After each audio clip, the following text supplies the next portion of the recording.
Je suis ravi de vous retrouver ici au Salon de l'Agriculture Nouvelle-Aquitaine. Nous sommes en direct là depuis le Salon de l'Agriculture. Vous le voyez derrière moi, le ring s'anime un peu. Et nous allons parler du solaire, le solaire qui s'invite à la ferme.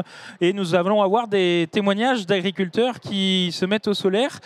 J'allais dire, allez, l'agrivoltaïsme, c'est un terme que vous avez découvert il n'y a pas longtemps. Vous avez un projet, il me semble, Laurent, vous êtes agriculteur dans le Libournais, dans le Nord-Gironde plutôt. Nord-Gironde, effectivement. Donc actuellement, j'ai une trentaine d'hectares de vignes que je fais en bio. Et là, je voudrais essayer de diversifier un peu, puisque bon, la viticulture, c'est quand même pas la panacée actuellement. Et donc, peut-être s'orienter sur un élevage au vin. Vous êtes au tout début, vous réfléchissez au projet, c'est ça? Oui, c'est vraiment les prémices. Donc, on va voir comment ficeler tout ce dossier. Et pour en discuter, donc finalement, vous êtes fait accompagner. Vous avez donc autour de la table, on a Sandra de Wateco. Sandra, c'est ça, vous avez accompagné un peu ce projet. C'est vous êtes porteur de projet, du moins. Voilà, porteur de projet pour le groupe Wateco. Et j'ai rencontré Monsieur Agricole. On a discuté sur déjà son activité, ce qu'il envisageait de faire. Donc, on a commencé par l'agri-photovoltaïque. Je lui ai expliqué comment ça fonctionnait.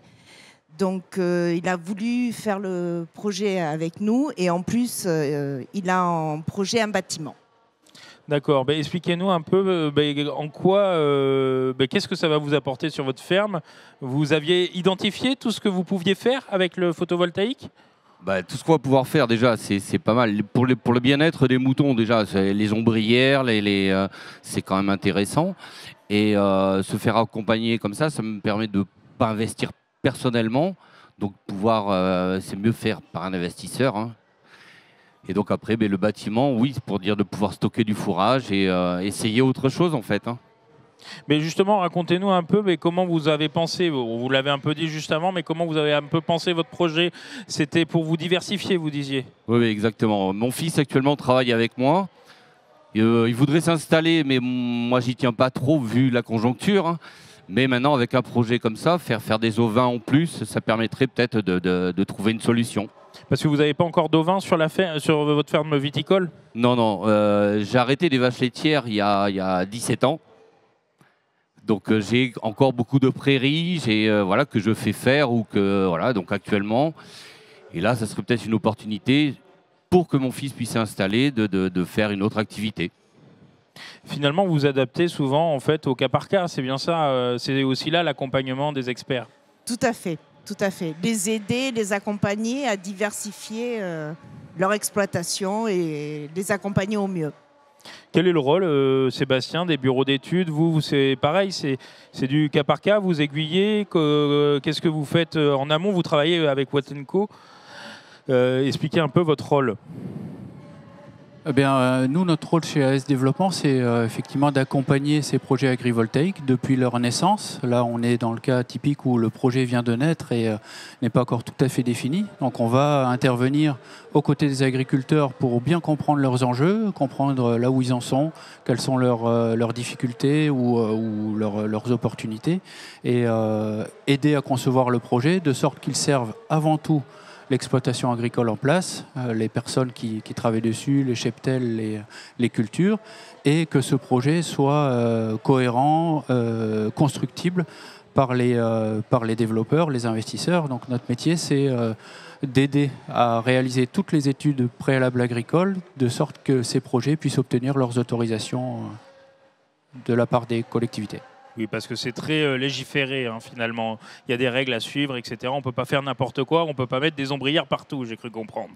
Max, vous êtes un peu plus avancé. Présentez-nous un peu votre projet. Donc vous êtes éleveur de charolaise en Charente-Maritime. Oui, je suis éleveur de charolaise, évidemment, depuis quand même quelques années. Quelques décennies. Et donc, on a réfléchi un petit peu avec mon fils, parce qu'on est deux sur l'exploitation. Et à cette opportunité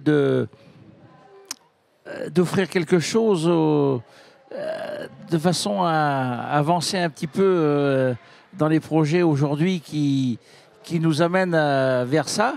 Et donc, on s'est rencontrés sur la foire de Bordeaux. Vous voyez que c'est un lieu de rencontre, effectivement. Vous voyez que ça sert à quelque chose, hein, la foire de Bordeaux. Moi, ça fait depuis 84 que je viens. Alors, vous voyez, je suis un tout jeune participant. Et donc, on s'est rencontrés et on a tombé sur des gens très compétents qui nous ont expliqué les choses, que nous, on voulait, on leur a dit ce qu'on voulait. Hein, et a été. Justement, qu'est-ce que vous voulez? Expliquez-nous un peu tout ça. Ce qu'on voulait, nous, c'est essayer d'apporter notre pierre à l'édifice électrique, hein, quoi. Donc, éolienne, je ne vais pas faire de la polémique, mais je ne suis pas très. Mais panneaux, je suis très pour. Et donc, on a 2 projets sur l'exploitation. Donc, projet de recouvrement des bâtiments d'exploitation, aujourd'hui, qui est très bien avancé, hein, d'ailleurs, et un agri-photovoltaïque, qui est aussi sur des prairies, donc qui sont existantes, avec des animaux qui sont présents, et qu'on va essayer d'emmener au bout le maximum. C'est bien parti. On a quasiment toutes les autorisations, je pense. Donc, voilà. Donc, ça va bientôt se concrétiser. À mon avis, oui. Voilà. J'ai l'impression que c'est un peu long, finalement, avant que les projets se mettent en place, etc. Il y a vraiment un temps, il y a toute une étude. On ne peut pas faire n'importe quoi. C'est ce que je disais tout à l'heure. Sandra, expliquez-nous un peu toutes les démarches. Vous les avez rencontrées sur le salon. Il y a au moins l'an dernier, voire avant. Oui, l'an dernier. Non, l'an dernier, vous voyez, on a avancé terrible, hein, quand même. Hein. On peut le dire parce qu'on s'est rencontrés.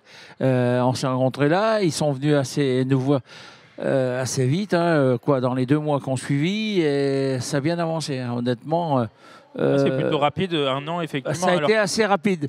Après, faut bien se mettre dans la tête qu'on ne peut pas faire des choses comme ça en 6 mois. Oui. Qu'on soit bien clair, nous sommes en France. Je ne veux pas vous raconter d'autres choses, parce que je connais quand même les délais dans les autres pays européens. Petite anecdote, en Allemagne, c'est 3 mois, en Italie, c'est 1 mois. En France, c'est 5 ans. Entre 3 et 5 ans. Oui, voilà. C'est ce que j'allais vous dire, plutôt 3-5 ans. Mais... Est-ce que je raconte des bêtises? Non. En Allemagne, 3 mois, en Italie, 1 mois. Et donc, oui, et je raconte pas de bêtises. C'est parce qu'on ne peut pas faire n'importe quoi, trop télégiférer. Tout à fait. On ne va pas faire de l'agri-photovoltaïsme sur des terres, ce que l'on appelle arables, où il y a du blé, du maïs. Il faut que ça soit de la prairie permanente, voilà. Il faut bien leur expliquer. Oui, et là, le rôle des panneaux photovoltaïques, ça va être dans de la prairie finalement, et ça sera aussi pour protéger vos bêtes, c'est ça, Max? Oui, donc c'est de la prairie, hein, qui existe déjà, hein, où il y a des animaux en ce moment qui sont dessus, et ça va nous apporter aussi, à mon avis, un confort, hein, parce que ça va protéger les animaux de certaines... le soleil, entre autres, et ainsi de suite, quoi. Hein. Je ne vais pas tout vous énumérer, mais à mon avis, il n'y a que des avantages à faire ça. Oui, vous confirmez. Là, je vous vois acquiescer, Laurent. C'est un peu pareil pour les brebis, les ovins ont besoin de protection en plus. Pour le bien-être animal, le soleil, les intempéries, c'est vrai que, c'est vraiment une opportunité en fait. Hein. Moi, je vois, comme dit Max, c'est vraiment tout bien. Voilà, bon, mais c'est bien. Ce sont de bons vendeurs, hein, finalement. Hein. Ils acquiescent. Mais c'est vrai que on a une relation qui s'installe, une relation de confiance. C'est ce que j'allais vous demander, cette relation. Et on les accompagne du début à la fin du projet. Et ça, vous appréciez cette relation-là, cet accompagnement? Parce que c'est vrai qu'on se lance un peu dans un domaine qu'on ne connaît pas quand on est agriculteur. C'est sûr, on ne connaît pas, mais je pense, avec Sandra, il n'y a aucun problème. Si on peut l'appeler n'importe quand, si on a besoin de renseignements ou quoi que ce soit, c'est vrai qu'on n'a aucun souci de ce côté-là. Oui, comment vous décriviez cette relation avec Sandra? Je ne voudrais pas trop les vanter, parce que j'ai peur pour leurs chaussures. Alors, je vais vous raconter une bonne histoire. Donc, on a fait un bâtiment, nous, avec une autre boîte de photovoltaïque, et ça n'a rien à voir. Ça n'a rien à voir. Donc là, vous préférez cet accompagnement-là alors? Là, ça n'a rien à voir. Mais attention aux chaussures. C'est comme si on faisait avant, on faisait le Grand Prix de Monaco avec une 2 chevaux et avec une Ferrari, quoi. Voilà. Hein, c'est pas, ce moment je ne peux pas les vanter, mais on est très très bien suivi. Enfin moi c'est ce que avec les autres, je ne veux pas citer leur nom parce qu'on n'est pas là pour ça, surtout pas. Hein, mais ça n'a rien à voir. C'est des gens compétents, des gens qui sont à fond pour ces projets-là. On se rencontre très souvent. On s'est vu, je ne sais pas combien de fois. Enfin, nous, on s'est vu. Nous, on s'est vu 2 fois, mais deux Thibaut, fois. vous l'avez vu 3 ou 4 fois. Oh, moi, je dirais 5 fois. Ou 5 fois. Au moins. Voilà, non, mais voilà. Parce que c'est quand même. Ce que je voudrais rajouter, c'est quand même des projets à long terme. Parce que c'est 30, 40 ans. Donc, il faut les réfléchir, les projets. C'est pas. Moi, dans 40 ans, je ne serai plus là. Hein, on ne se verra pas, hein, tous les deux. Hein. Ça, c'est clair. Enfin, j'espère. Enfin, je voudrais bien, mais à mon avis, c'est pas possible. Non, ça va pas être possible. Et donc, faut bien le réfléchir et faut bien le construire. Exactement. Et ça, c'est important. Parce que quelque chose qu'on construit, pardon, je finis. Quelque chose qu'on construit mal ou à la vite ne marche jamais. Voilà. Effectivement. Et cette relation-là, on le voit, vous rencontrez énormément les agriculteurs. C'est essentiel chez vous, chez Wattenco ? Chez Wattenco, c'est très important. L'accompagnement du client. Déjà, c'est une entreprise familiale. Donc, il y a plus de contact direct avec les personnes. J'allais vous poser une question. Vous pensez que l'agrivoltaïsme, les énergies renouvelables en général, elles ont leur rôle dans l'agriculture de demain ? Ah ben c'est indispensable. Bien sûr. Et alors? Attendez. Enfin, je sais même pas. La question ne se pose même pas. Ceux qui se la posent, c'est des imbéciles. Hein? Merci. Non, mais je ne parle pas pour toi, évidemment. Non, je parle des paysans. Hein, parce qu'il y a aussi des paysans. Moi, il y a des paysans. Je l'ai dit, mon projet qu'on faisait. Ils m'ont dit, mais t'es complètement fou. Ben non, je ne suis pas fou. C'est l'avenir. C'est demain. C'est tout. Voilà. Vous confirmez un peu, Laurent ? Bah, je confirme évidemment. Et puis quand on voit, enfin, pourquoi l'agriculture on pourrait pas l'avoir alors que tous les supermarchés ils mettent des ombrières partout. Donc faut être dans l'air du temps et faut faire pareil, je pense. Et c'est essentiel pour nous. Hein. Donc vous conseilleriez à d'autres agriculteurs qui ont des doutes pour franchir le pas, vous leur dites allez-y. Ah oui, à 100%. Max, je ne vous pose pas la question, vous l'avez un peu répondu tout à l'heure. J'ai répondu tout à l'heure, donc je vais pas me rappeler, parce que j'aime pas me répéter. Me répéter, mais voilà, donc aujourd'hui, il faut vivre avec son temps. Quoi. C'est comme si tu n'avais pas de téléphone portable, toi. C'est pareil. Donc, est-ce que tu pourrais te dispenser de ton téléphone portable? Réponds-moi dans les yeux. En vrai, il faudrait. En faux, non. Mais bon, voilà. C'est exactement pareil. Voilà, mais je comprends. Effectivement, on le voit de plus en plus dans les bureaux d'études, Sébastien. Là, les agriculteurs prennent en main ces projets, entre guillemets. Ils viennent plus souvent vous consulter, notamment vous, à Wattenco. C'est essentiel. Ça se développe dans ce domaine. Oui, sans aucun doute, ça se développe, mais ça se développe parce que manifestement, on a 2 exemples ici. Ils sont conscients des enjeux. Les enjeux, c'est quoi? C'est l'électrification des usages, c'est l'augmentation de la consommation d'électricité qui va aller en s'accélérant. C'est le rôle essentiel que le monde agricole a pour enclencher ou accélérer ou contribuer à la transition énergétique et à la production d'électricité nationale. L'agrivoltaïsme, c'est une des clés aujourd'hui pour augmenter de manière très significative les capacités de production au niveau national. La PPE aujourd'hui qui est en cours de discussion, ou en tout cas celle qui était anticipée jusqu'à ce printemps, elle vise à multiplier par 3 les capacités photovoltaïques à horizon 2035.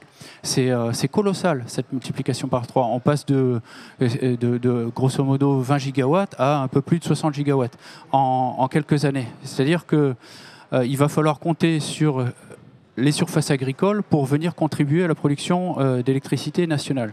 Ça, c'est le premier point. Un autre point pour répondre à la question qui leur a été posée tout à l'heure, puisqu'ils sont conscients des enjeux, on a aussi souvent cette question qui nous vient du grand public ou des pouvoirs publics, la question de l'usage des sols. L'usage des sols, avec cet a priori qui est un a priori qui n'a pas lieu d'être, qui est le fait que les sols agrivoltaïques ne sont plus contributifs à la production d'alimentation.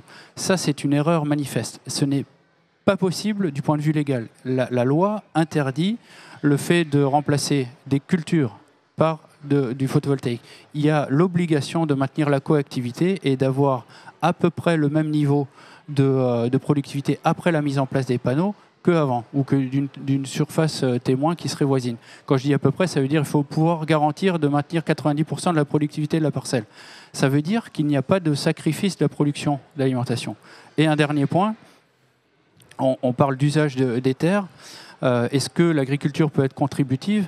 Sans aucun doute. Aujourd'hui, on utilise 3% de la SAU, la surface agricole utile nationale, pour produire des agrocarburants qui subviennent à quelques pourcents de l'alimentation des véhicules et du transport au niveau national. L'agrivoltaïsme, pour satisfaire la totalité des enjeux à horizon 2050, on va avoir besoin de 150 000 hectares, c'est-à-dire moins de 0,5% de la SAU nationale. C'est vraiment rien du tout. Et pour vous en convaincre, on a fait des travaux de recherche, notamment avec le chercheur que vous avez vu ce matin, que vous avez interviewé ce matin de l'école Bordeaux Sciences Agro. Il faut entre 50 et 80 fois moins de surface agricole pour produire la même quantité d'énergie entre de l'agrivoltaïsme et de la production d'agrocarburants. Sauf que on produit 80 fois plus. Mais on ne sacrifie aucunement la productivité agricole. Donc on va continuer à produire des agneaux bouchés, on va continuer à produire des veaux de boucherie ou de la production laitière, etc. etc. C'est très important d'avoir ces chiffres en tête parce que ça doit permettre de lever cet a priori que le citoyen lambda a, et c'est tout à fait légitime qu'il ait cet a priori. Mais il faut pouvoir lui rappeler ces choses très, très importantes. Laurent, tout à l'heure, dans votre projet, vous avez parlé d'un projet financé. Sandra, vous pouvez nous en dire un peu plus et après je reviendrai sur ce financement. Sur le projet agri-photovoltaïsme ou sur le projet bâtiment ? Je crois que c'était le projet agri... vous savez pas encore ? Les deux, en fait. Oui, bon, mais on fait les deux. Voilà. Donc, si vous voulez, nous finançons le bâtiment. L'agriculteur a le bâtiment à disposition. Et au bout à la fin du bail, le bâtiment lui appartient. Pour ce qui est de l'agri-photovoltaïsme, il est propriétaire, donc il a un loyer annuel. Et pour l'exploitant, il y a aussi un revenu annuel pour l'exploitant. Donc ça, c'est des garanties en plus pour vous, finalement. Effectivement, en plus de l'activité agricole, eh bien, on a ce complément qui nous assure un petit revenu qui n'est pas négligeable non plus.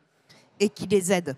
Et plus tard, à la retraite, ça contribue à leur retraite. Oui, et même en activité, hein, parce que Max, vous n'êtes pas à la retraite, vous. Non, mais c'est vrai que même en activité, ça soutient les agriculteurs et je crois que c'est essentiel. Allez, une petite question. Vous avez été, donc vous nous l'avez dit, un peu séduit par l'accompagnement. Donc, vous recommanderiez Watt & Co à d'autres agriculteurs, finalement? Ah oui, mais sans aucun souci. Hein, j'ai rien à dire. C'est vrai que mon projet au début, mais déjà, il est super bien accompagné. Donc, oui. En tout cas, moi, je suis pressé parce que dans quelques années, vous allez témoigner. Et moi, je pense que ça sera essentiel d'aller voir sur ces exploitations comment ça se passe. Et je pense de faire un peu de pédagogie. C'est ça qu'on a vu aussi avec vous, Sébastien. Mais merci en tout cas d'être venu sur le plateau d'AgriWeb TV pour parler de Watt & Co et de vous, de nous avoir livré les témoignages. Et nous, on se retrouve très rapidement pour une autre émission sur AgriWeb TV.